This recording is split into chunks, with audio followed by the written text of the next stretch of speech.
हम शुरुआत दिन कैसी से कहते हैं, जय श्री राम। खमंडिया सरकार ने देश को शुरू से बांटा है, ये अंग्रेजों की नीति अपना रहे हैं ये लोग। कहीं ना कहीं आप बताइए मुझे कि इस तरीके की जनगणना करके ये क्या दिखाना चाहते हैं। गोड़ लगतनी समाचार बटुए बक्सर से रिपोर्टर बानी रोहित ओझा जी। बक्सर में 21 दिन तक चले वाला रामलीला 2023 के कार्यक्रम के भइल आगाज। अंग्रेज के समय से चलल आ रहल बा विजयादशमी उत्सव भरत मिलाप के साथ हो जाई संपन्न। उमड़ल भक्त के भीड़, खबर का बा सब बताई भोजपुरिया समाचार, कुछ भक्तजन के बयान भी सुनाई भोजपुरिया समाचार। चैनल पर नया बानी तो बेल आइकॉन के बटन दबा के सब्सक्राइब कर ली, फेसबुक पेज पर देखतानी तो फॉलो कर ली। आ देखला के बाद एक एक सनातन धर्मी के घर में ही खबर पहुँचे के चाही, ताकि यह कार्यक्रम के लोग जाके आनंद ले सकस, जीवंत रूप रामचरितमानस के धरातल पर उतरत देख सकस। तो खबर तनी विस्तार से जान ली। बक्सर के ऐतिहासिक किला मैदान स्थित विशाल रामलीला मंच पे शनिचर के 21 दिवसीय पारंपरिक विजयदशमी महोत्सव के भव्य शुभारंभ देर शाम वेदत ध्वनि या मंत्रोच्चार के साथ कइल गई। लक्ष्मी नारायण मंदिर के पीठाधीश्वर श्री श्री 1008 श्रीमद जगत गुरु रामानुजाचार्य महंत श्री राम गोपालाचार्य त्यागी जी महाराज के द्वारा गणेश पूजन आशीर्वचन के साथ कइल गई, जहां यह कार्यक्रम में मुख्य अतिथि के रूप में लखीमपुर खीरी में तैनात IPS आनंद मिश्रा मौजूद रहनी। प्रत्येक वर्ष के भांति यह साल भी जिउतिया पर्व से एकर शुभारंभ हो गई। ये परंपरा 100 वर्ष पुरान हटुए विजयादशमी उत्सव के नाम से भी लोग जानेला। शिव सती कथा के मंचन के साथ दशहरा पे रावण वध के बाद यमुना चौक पे भरत मिलाप के साथ संपन्न हो जाला। उद्घाटन के दौरान विधि सम्मत पूजन के कार्यक्रम जिला के प्रतिष्ठित विद्वान के द्वारा संपन्न करावल गई, जौना में प्रत्येक मंदिर से पधारल वेद पाठी ब्रह्मचारी के मंत्रोच्चार से पूरा मैदान वैदिक मंत्र से गुंजयमान हो उठल। इस दौरान पूरा परिसर श्रद्धालु आ व्रतधारी महिला से खचाखच भरल रहे। उद्घाटन सत्र के अध्यक्षता समिति के कार्यकारी अध्यक्ष रामावतार पांडे कोइनी, संचालन समिति के सचिव बैकुंठनाथ शर्मा कोइनी। यह मौका पे कई गो गणमान्य सहित नगर के तमाम समाजसेवी, साहित्यकार, चिकित्सक, प्रतिष्ठित व्यवसायी और प्रशासनिक अधिकारी उपस्थित रहलन। वृंदावन के टीम के द्वारा रामलीला और रासलीला कइल जाई। उद्घाटन के बाद समिति के सचिव बैकुंठनाथ शर्मा भीड़ के संबोधित कर कहनी कि आज़ादी से पूर्व से चलल आ रहल यह परंपरा संस्कृति के श्री रामलीला समिति द्वारा लगातार भव्यता दी क्या यहाँ विकास स्तर से हो पा रहा है क्या? देखिए, अभी पूरे बिहार में अगर कोई धार्मिक स्थल छूटा हुआ जिसमें विकास की भी बहुत संभावना है, वो बक्सर ही है। ये पूरा राम की जो हम लोग के पुरुषोत्तम राम भगवान जो हैं, उनकी बात अगर आप करते हैं तो अयोध्या से लेके और मिथिला तक जाने में जो उनका रास्ता था, यही रास्ता था, यहाँ वो रहे हैं, पढ़े हैं। ऐसे में बहुत सारी असीम संभावना है। हमारे भगवान वामन जी हैं, ऋषि मुनियों का जो हमारा यहाँ पे आशीर्वाद रहा है, विश्वामित्र जी का, और आधुनिक अभी वर्तमान में भी इतने ऋषि मुनियों का हमें सम्मान मिल रहा है, आशीर्वाद मिल रहा है। ऐसे में संभावनाएं तो बहुत ज़्यादा हैं और उम्मीद है कि बक्सर पूरे देश के धार्मिक पटल पे नंबर 1 पे आ सकता है। आज रामलीला का जो शुभारंभ हो रहा है तो पूरे बिहार मुझे लगता है कि दशहरा महोत्सव आज अष्टमी के दिन से बक्सर में ही शुरू हो। इतना व्यापक रूप में जो दशहरा का फंक्शन मनाया जा रहा है, ये बक्सर की अपनी एक उपलब्धि बोलिए। ऐसा कहीं पूरे बिहार में या मैं बोलूँगा पूरे देश में इतना धार्मिक रूप से कहीं भी विजयादशमी का त्यौहार नहीं मनाया जाता है। रामलीला वगैरह तो बहुत जगह हो जाता है, लेकिन इतने श्लोक के साथ में, इतने अच्छे मंत्रोच्चार के साथ में विजयादशमी का जो वो भी पूरा 21 दिन का कार्यक्रम है। मैं पूरे जो समिति है यहाँ की उसको धन्यवाद देना चाहूँगा। उन्होंने हमें मौका दिया और हम आए हैं। बहुत ही हमें आनंद का अनुभव हो रहा है, बहुत गौरव का अनुभव हो रहा है। क्या परिचय हुआ? मेरा नाम डॉक्टर मनोज कुमार है। मैं भाजपा का प्रदेश प्रवक्ता हूँ और यहाँ के ही रहने वाला हूँ। तो अति उत्साह में हूँ, बहुत ही आनंदित हूँ कि मैं यहाँ आज मौजूद हूँ इस बक्सर की पावन धरती पे। लगातार आपकी बिहार में यात्रा हो रही है, कोई संकेत दे रहे हैं क्या आप? नहीं, बिहार मेरा घर है, घर में आने यात्रा करने का कोई संकेत तो है नहीं। बिहार आ रहे हैं, बस अपने घर आ रहे हैं, तो यही है।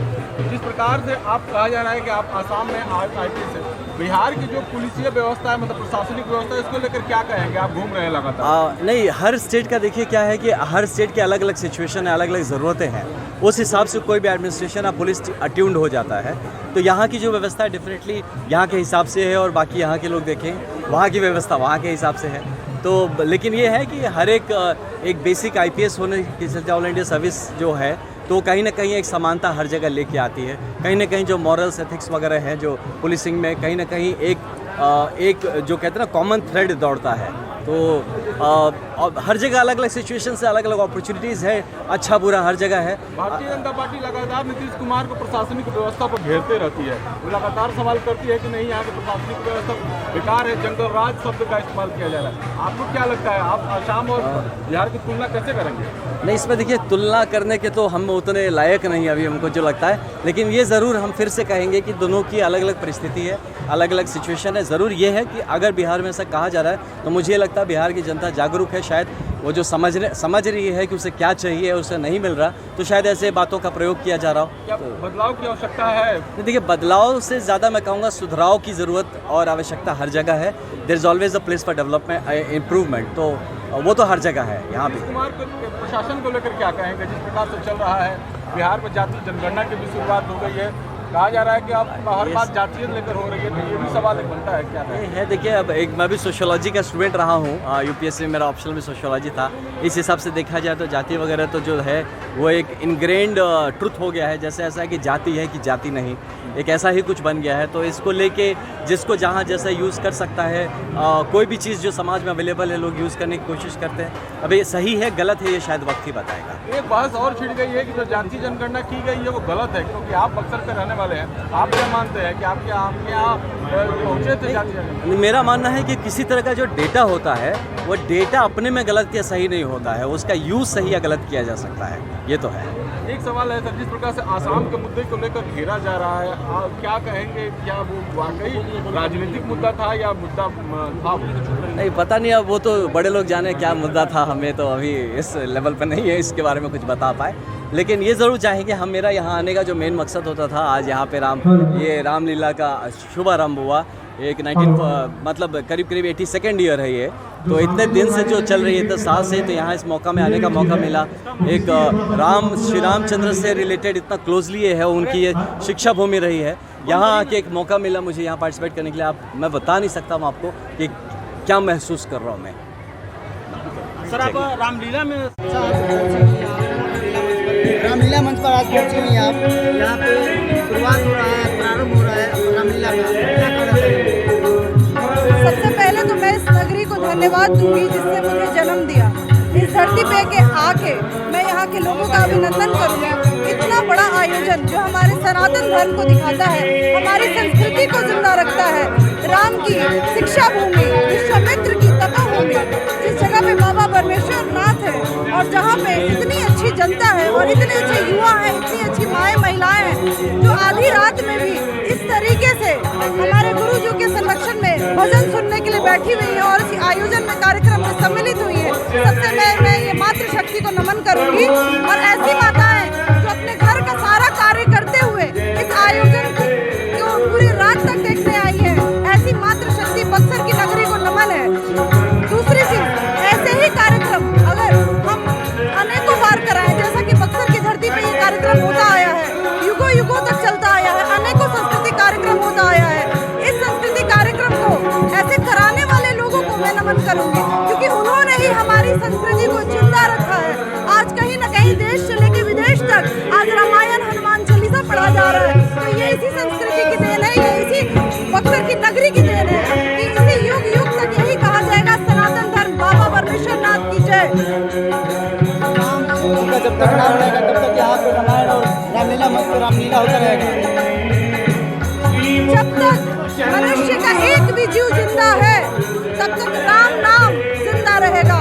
राम नाम, हमारे मृत्यु के बाद भी उसी राम का नाम लिया जाता है। राम नाम सत्य है।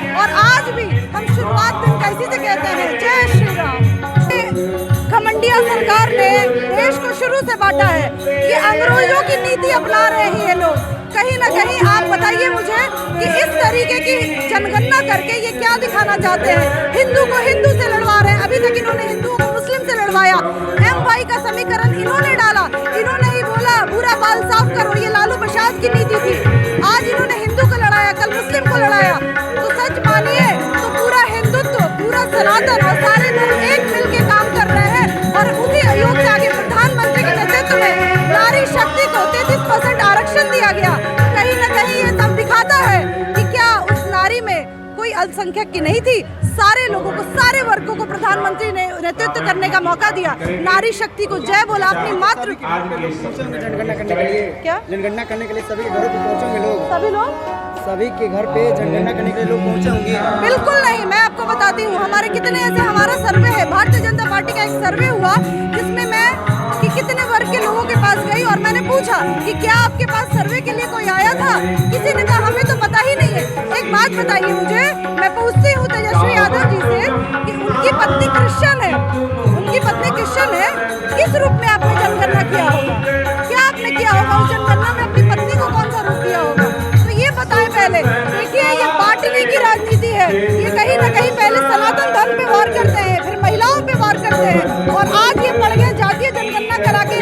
देखिए इन्होंने बस एक सैंपल पेश किया है। रियल डेटा अभी आना बाकी है। जिस दिन रियल डेटा आएगा पूरा भारत एक होगा। जिस तरीके से प्रधानमंत्री जी ने विश्व गुरु बनाने का एक सपना देखा है और कहीं ना कहीं G20 ने चांद पे जाके हमारा देश जा चुका है, चंद्रयान 3 जा चुका है। अब कैसे प्रधानमंत्री की ये तुलना करेंगे जो एक छोटे छोटे लॉलीपॉप चटा के ये लोगों को बेवकूफ बनाते हैं। ऐसी घमंडिया सरकार को निकाल बाहर फेंकेगी जनता। 24 और 25 में हमारी सरकार बनेगी। मैं आपको बता रही हूँ 24 में 40 सीट और 25 में बहुमत की सरकार हमारा chief minister Bharatiya Janata party का होगा। रानी चौबे, भाजपा प्रदेश मीडिया पैनलिस्ट। धन्यवाद।